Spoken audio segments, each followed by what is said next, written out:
ఇకపోతే మరి గవాయి గారి గురించి చెప్పాలంటే ఆయన చాలా ఉన్నతమైనటువంటి కుటుంబానికి చెందినటువంటి వ్యక్తి. ఏంటంటే ఆయన ఎంతో కష్టపడి మహారాష్ట్రలో మరి ఉన్నతమైనటువంటి లా చదివి లాయర్ దగ్గర నుంచి బయలుదేరి అత్యున్నతమైన న్యాయస్థానానికి చీఫ్ జస్టిస్ ఆఫ్ ఇండియాగా ఎదిగారంటే కేవలం ఆయన ప్రతిభా పాఠవాలే తప్ప ఏ రకమైనటువంటి రిజర్వేషన్ లేదు. ఎందుకంటే అది వాళ్ళ వ్యక్తిగత అభివృద్ధి తప్ప ఎవరిచ్చింది కాదు. మరి అలాంటి వ్యక్తి కుటుంబాన్ని ఆలోచించినట్లయితే ఆయన తండ్రి గారు ఒక రాష్ట్రానికి గవర్నర్గా పనిచేసినటువంటి వ్యక్తి. అలాగే ఆయన ఒక ఎంపీగా కూడా పనిచేశారు. ఆ కుటుంబంలో నుంచి వచ్చినటువంటి వ్యక్తి. మరి ఈయనకి చీఫ్ జస్టిస్గా పదవి అధిరోహించారని అంటే కేవలం రిజర్వేషన్ మీద కాదు, ఆయనకున్నటువంటి ప్రతిభా పాఠం మీద సుప్రీంకోర్టు కొలీజియం సెలెక్ట్ చేస్తారు. ఆ రకంగా వచ్చారే తప్ప ఆయన కుల ప్రాతిపదికన వచ్చినటువంటి వ్యక్తి కాదు. అయితే ఆయన మీద చేసిన దాడి ఆలోచించినట్లయితే చీఫ్ జస్టిస్ ఆఫ్ ఇండియా న్యాయ వ్యవస్థలో న్యాయదేవతకి మొదటి బిడ్డ. అలాంటిది న్యాయ వ్యవస్థ అంతా కూడా ఆ న్యాయదేవత కుటుంబమే.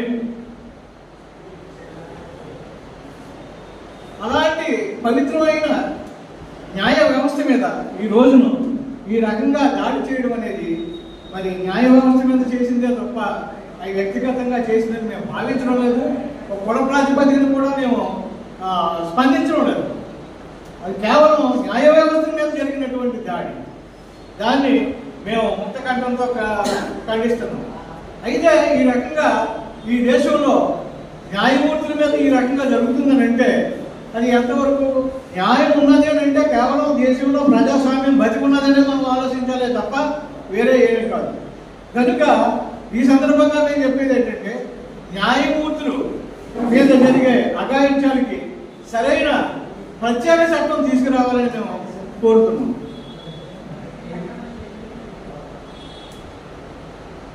ఇకపోతే ఈ మధ్యన ఒక సంఘటన జరిగింది. అంబేద్కర్ విగ్రహానికి మరి కాల్చడం.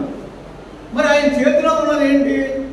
ఏదో ప్రైవేట్ పుస్తకం ఏం కాదు, రాజ్యాంగం, కాన్స్టిట్యూషన్ ఆఫ్ ఇండియా అని ఉంటుంది ఆయన చేతిలో ఉన్న పుస్తకాన్ని. మరి ఆయన విగ్రహాన్ని కాల్చడం వల్ల ఆయన చేతిలో ఉన్నటువంటి రాజ్యాంగాన్ని కాల్చడం లాంటిదే. కనుక దాన్ని కూడా మేము ఖండిస్తున్నాం. ఆ రాజ్యాంగాన్ని ఆ రకంగా మరి కాల్చడం అనేది ఎంతవరకు సౌకర్యం ఈ సందర్భంగా మేము తెలియజేస్తున్నాం. లేకపోతే సనాతనం అనే పదం వచ్చింది. దేశం అంతా అట్టుడిపోతుంది, అందరూ సనాతనమే.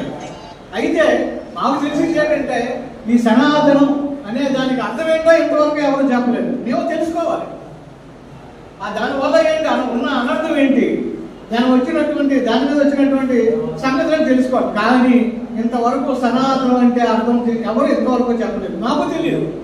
ఇప్పటికైనా ఎవరైనా చెప్తే దాన్ని మేము ఆలోచిస్తాం. ఆయన మీద దాడి చేసినటువంటి వ్యక్తి కేవలం సనాతనాన్ని అధర్మంగా మాట్లాడారనే అభియోగం మీద దాడి చేశాడే తప్ప మరి ఆ అభియోగం ఎలాంటిది?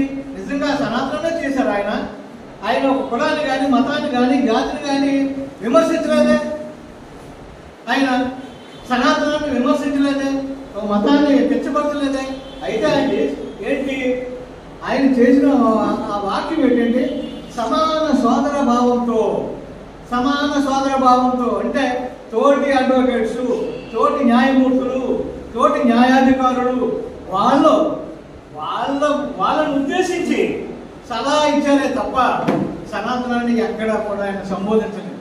కానీ ఈ దాడి చేసిన వ్యక్తి దాన్ని మరి ప్రలోభంగా సనాతనం మీద దాడి అంటే అసలు సనాతనం ఏంటో తెలియదు. అది సనాతనం మీద దాడి మాత్రం కాదు, ఇది కేవలం కులం మీద చేసినటువంటి దాడి, న్యాయ వ్యవస్థ మీద చేసినటువంటి దాడి. మరి ఈ రకంగా దేశంలో ఇలా చేసుకుంటా పోతూ ఉంటే ఇక న్యాయం కూడా చచ్చిపోయిందంటే ప్రజాస్వామ్యం పూర్తిగా పోయినట్టే. దాంట్లో సమస్య లేదు. ఈ సందర్భంగా మేము కడాఖండిగా చెప్తున్నాం. లేకపోతే మరి ఆయన చేసినవి ఏంటి? ఆయన ఏమైనా తప్పుగా చేశాడా? ఆయన వచ్చిన తర్వాత ఏమైనా తప్పుడు స్టేట్మెంట్లు ఇచ్చాడా? తప్పుడు జడ్జిమెంట్లు ఇచ్చాడా? ఎంతో ఉన్నతమైనటువంటి జడ్జిమెంట్లు ఆయన చరిత్రలో ఇచ్చినటువంటి దాఖలాలు ఉన్నాయి. మరి వచ్చిన తర్వాత కూడా ఆయన ఏది కూడా ఆయన కించపరచలేదు. న్యాయాన్ని చక్కగా ఆయన చెప్పడం జరిగింది. మరి ఆ రకంగా చెప్పాలంటే ఆయన సీజైగా వచ్చిన దగ్గర నుంచి ఆయన ఇచ్చినటువంటి జడ్జిమెంట్లు కానీ స్టేట్మెంట్స్ కానీ ఇవన్నీ ప్రెస్ క్లిప్స్ అన్ని నా దగ్గర దీంట్లో ఎంత ఉన్నతంగా ఆయన మాట్లాడాడు, ఎంత ఉన్నతంగా ఆయన సలహాలు ఇచ్చాడు, జడ్జిమెంట్స్ ఇచ్చాడు అనేది మనం ఆలోచించేది. అంతేగాని దీనికి ఏదో వెనకాల ఆపాదించి కులాన్ని మతాన్ని ఆపాదించి ఆయన మీద బురద చల్లడం, అలాగే ఆ వెనుకున్నటువంటి ఇంకా దళిత వర్గాల అత్యున్నతున్నటువంటి మరి వారి మీద కూడా బురద చల్లడం అనేది అది భావ్యం కాదు.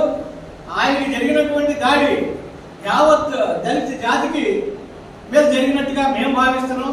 మాతో పాటు న్యాయ వ్యవస్థనే కించపరిచినట్టుగా మేము భావిస్తున్నాం. ప్రోటోకాల్ అనేది ఉంటుంది.